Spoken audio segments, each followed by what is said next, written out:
नमस्कार प्यारे बच्चों, इजी लर्निंग चैनल में आपका फिर से एक बार स्वागत है। आज की वीडियो में हम करने वाले हैं कक्षा 3 हिंदी पुस्तक वीणा से पाठ 18 हम अनेक किंतु एक, जो एक कविता है, इसके प्रश्न उत्तर। तो चलिए शुरू करते हैं इस वीडियो को। बातचीत के लिए के प्रश्न 1, 2, 3, 4, इन्हीं सभी प्रश्नों को हम एक एक करके हल करते हैं। बातचीत के लिए का प्रश्न 1, आप किस देश में रहते हैं? आपका प्रदेश कौन सा है? मैं भारत देश में रहती हूँ, मेरा प्रदेश दिल्ली है। देखिए, भारत देश में तो सभी रहते हैं, आपका उत्तर यहाँ तो भारत ही होगा। मेरा प्रदेश दिल्ली है, क्योंकि मैं दिल्ली में रहती हूँ इसलिए मैंने दिल्ली लिखा। आप जिस प्रदेश में रहते हैं, पंजाब में, हरियाणा में, गुजरात में, राजस्थान में, कर्नाटका में, तमिलनाडु में, तो आप यहाँ दिल्ली की जगह उसी प्रदेश को लिखेंगे। प्रश्न 2, आपके घर में कौन सी भाषा बोली जाती है? उत्तर, हमारे घर में हिंदी भाषा बोली जाती है। आपके घर में कौन सी भाषा बोली जाती है? हरियाणवी, पंजाबी, आप वह सब भाषा भी लिख सकते हैं। प्रश्न 3, आपके घर के आसपास के लोग कौन सी भाषा बोलते हैं? उत्तर, हमारे घर के आसपास के लोग हिंदी, पंजाबी, हरियाणवी भाषा बोलते हैं।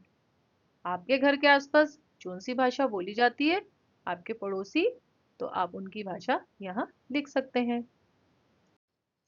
प्रश्न 4, सभी प्रदेश अलग हैं लेकिन सबका देश एक है। आपके मित्रों की टोली में कौन कौन है?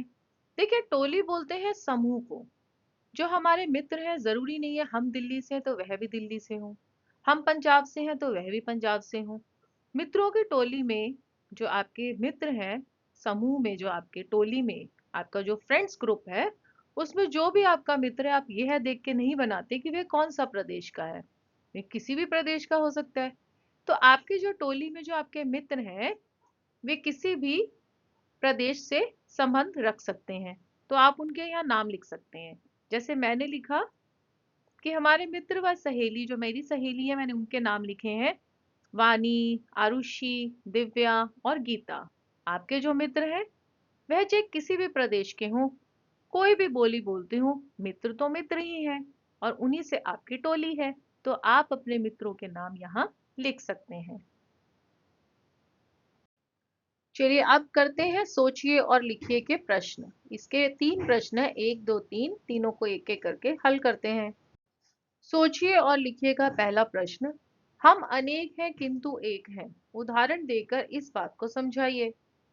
उत्तर, हम चाहे अलग अलग प्रदेशों में रहते हों, अलग अलग भाषाएं बोलते हों, भिन्न भिन्न धर्मों व संस्कृति से संबंध रखते हों, पर हम सब भारत के भारतीय ही हैं।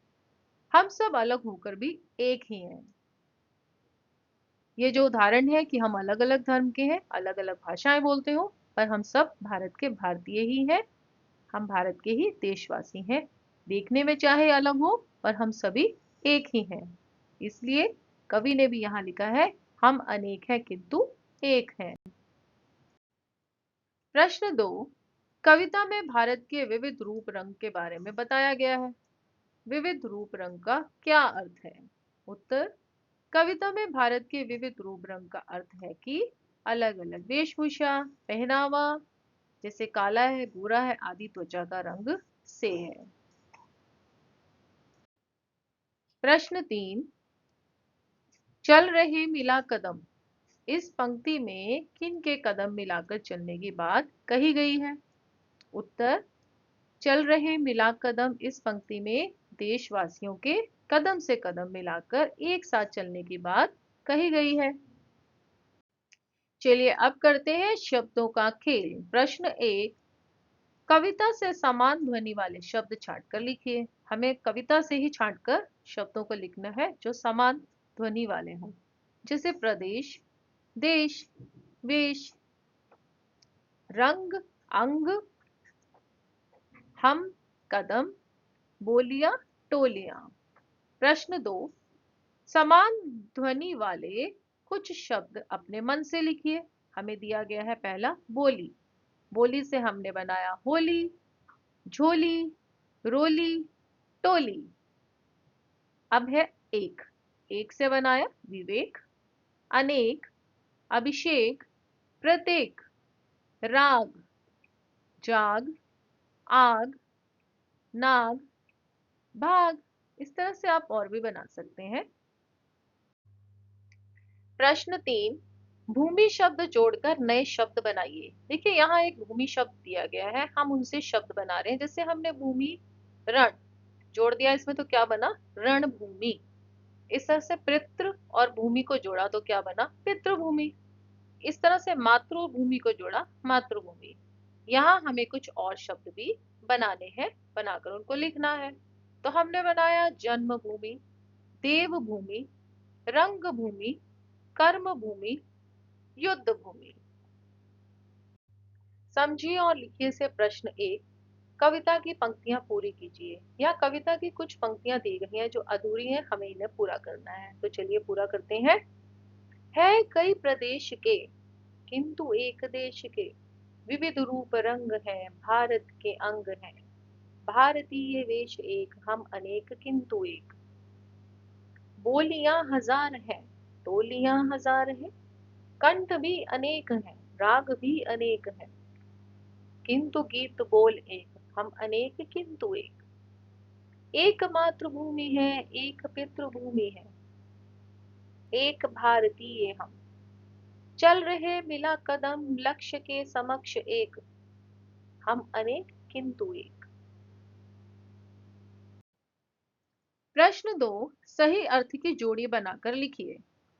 पहला है कंठ, कंठ का अर्थ होता है गला, तो इसकी जोड़ी बनेगी गले के साथ। पहनावा, वेशभूषा, विविध, कई प्रकार के, समक्ष होता है सामने। अब इन्हीं को हम यहाँ लिखेंगे भी। कंठ गला, पहनावा वेशभूषा, विविध कई प्रकार के, समक्ष सामने।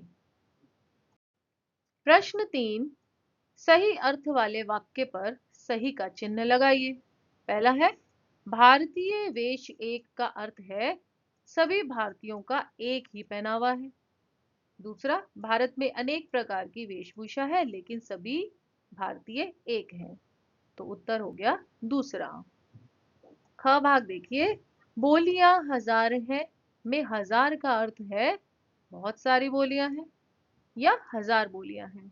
तो इसका मतलब हुआ बहुत सारी बोलियां हैं। अगला प्रश्न पढ़िए और जानिए से। यहाँ अलग अलग प्रदेश के कुछ लोगों के चित्र दिए गए हैं जिनके नाम, खान पान और भाषा से हम जान सकते हैं कि अलग अलग प्रदेश से हैं। इन्हीं से संबंधित हमारे कुछ प्रश्न हैं जिनके हम उत्तर लिखेंगे। तो चलिए पहले इसे पढ़ते हैं। मेरा नाम अथोई भी है, मैं मणिपुर में रहती हूँ, मुझे खाने में एरोम्बा बहुत पसंद है। अगला अगला जो है वो बोलते हैं कि मेरा नाम पूर्वा है, मैं महाराष्ट्र की रहने वाली हूँ, मैं मराठी भाषा बोलती हूँ, खाने में मुझे पूरन पोली बहुत पसंद है। तीसरा, मेरा नाम गुरप्रीत है, मैं अमृतसर का रहने वाला हूँ, मैं बोल नहीं सकता, मैं संकेत भाषा का, मैं मतलब संकेत भाषा का प्रयोग करता है, संकेत भाषा में बात करता है। खाने में मुझे मक्के की रोटी और सरसों का साग पसंद है। चौथा, मेरा नाम वेंकट है, मैं तमिलनाडु का रहने वाला हूँ, मैं तमिल भाषा बोलता हूँ, खाने में मुझे इडली सांभर पसंद है।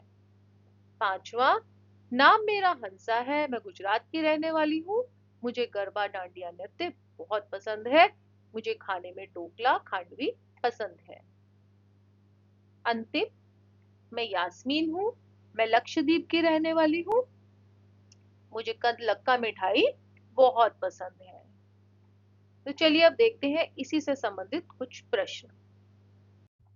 हमने अभी चित्र में देखे अलग अलग प्रदेश के लोग जो अपने बारे में बताते हैं कि हम कहाँ के रहने वाले हैं, उन्हें क्या पसंद है और वे कौन सी भाषा बोलते हैं। तो उसी से संबंधित यहाँ कुछ प्रश्न है, चित्र आधारित प्रश्न। तो पहला है प्रश्न हमारा, मणिपुर की अथोईबी को खाने में क्या पसंद है। तो मणिपुर की अथोईबी को खाने में एरोम्बा पसंद है। महाराष्ट्र की पूर्वा कौन सी भाषा बोलती है। महाराष्ट्र की पूर्वा मराठी भाषा बोलती है। प्रश्न 3, तमिलनाडु के वेंकट को खाने में क्या पसंद है। तमिलनाडु के वेंकट को खाने में इडली सांभर पसंद है। अंतिम, गुजरात की हंसा को कौन सा नृत्य पसंद है? गुजरात की हंसा को गरबा डांडिया नृत्य बहुत पसंद है। पता कीजिए का प्रश्न, आप अपने प्रदेश के आसपास के 3-4 प्रदेशों की भाषा, खान पान, वेशभूषा, तीज त्योहारों के बारे में पता कीजिए और साथियों के साथ चर्चा कीजिए। हमें अपने आसपास के प्रदेशों के बारे में लिखना है। तो मैंने दिल्ली के आसपास के प्रदेशों के बारे में लिखा। तो पहला मैंने लिखा पंजाब। खान पान है मक्के की रोटी और सरसों का साग। भाषा है पंजाबी और पहनावा है कुर्ता पजामा, पगड़ी, सलवार कमीज और दुपट्टा। तीज त्योहार मनाए जाते हैं, लोहड़ी और बैसाखी मुख्य रूप से मनाए जाते हैं। दूसरा है हरियाणा, जिसमें है रोटी सब्जी। खान पान में दूध दही घी मक्खन। भाषा हरियाणवी। पहनावा कुर्ता और धोती, घाघरा कुर्ता और दुपट्टा। तीज त्योहार होली, दीपावली और शिवरात्रि। तीसरा मैंने लिखा उत्तर प्रदेश, जिसमें खान पान में है दाल चावल, पूड़ी सब्जी। भाषा हिंदी, भोजपुरी, ब्रज और अवधी। पहनावा है धोती कुर्ता, पजामा कुर्ता, साड़ी, सूट सलवार। तीज त्योहार होली, दीपावली, रक्षाबंधन और रामनवमी। चौथा मैंने लिखा बिहार, इसमें है लिट्टी चोखा प्रमुख रूप से, दाल चावल। भाषा है हिंदी और भोजपुरी। पहनावा धोती कुर्ता, साड़ी। तीज त्योहार छठ पूजा, होली, दीपावली, सरस्वती पूजा और दशहरा। आप अपनी पसंद से जिस प्रदेश में रहते हैं उस प्रदेश के आसपास के 3 या 4 प्रदेशों के बारे में भी लिख सकते हैं। मिलकर गाइए। तो पढ़ते हैं इसको, ये पढ़ने के लिए, और आप जब इसको पढ़े तो गाकर पढ़िए। तो चलिए आप भी मेरे साथ गाइए। हिंद देश के निवासी। बहुत ही सुंदर गीत है ये। हिंद देश के निवासी सभी जन एक है, रंग रूप वेश भाषा चाहे अनेक है। बेला गुलाब जूही चंपा चमेली, प्यारे प्यारे फूल गूंथे माला भी एक है। हिंद देश के निवासी सभी जन एक है। कोयल की कूक प्यारी, पपीहे की टेर प्यारी, गा रही तराना बुलबुल, राग मगर एक है। हिंद देश के निवासी सभी जन एक है। गंगा यमुना ब्रह्मपुत्र कृष्णा कावेरी, जाके मिली सागर में हुई सब एक है। हिंद देश के निवासी सभी जन एक है, रंग रूप वेश भाषा चाहे अनेक है। तो बच्चों आप भी प्रयास कीजिएगा इसी तरह से गाने का। बहुत ही मधुर गाना आप गा सकते हैं। मैंने प्रयास किया पर मुझे गाना नहीं आता, पर मैंने आपके लिए फिर भी गाया। तो प्लीज प्लीज प्लीज आप भी मेरे साथ गाइएगा जब इसे सुनिएगा। तो फिर मिलेंगे, कुछ नया सीखेंगे। आज की वीडियो में इतना ही बच्चों। आपका बहुत बहुत धन्यवाद जो आपने मेरी वीडियो को आदि से अंत तक देखा। देखिए हर कक्षा में कोई ना कोई देश से संबंधित कविता आती ही है और मुझे ऐसी कविताएं बहुत पसंद है। उम्मीद है आपको भी ये कविता बहुत अच्छी लगी होगी। चलते चलते बस वही कि यदि आप मेरे चैनल पर नए हैं तो सब्सक्राइब करें। यदि आपने किया हुआ है तो आपका बहुत बहुत धन्यवाद। यदि आपको मेरी वीडियोस अच्छी लग रही हैं तो लाइक, कमेंट्स एंड शेयर भी करें। यदि आप कमेंट्स करेंगे तो मुझे बहुत अच्छा लगता है कि आप मेरी वीडियोस को सुनते हैं और कमेंट्स करके बताते भी हैं कि आपको कैसी लगती है। यदि आपको अच्छी लगती है तो आप लाइक भी कर सकते हैं।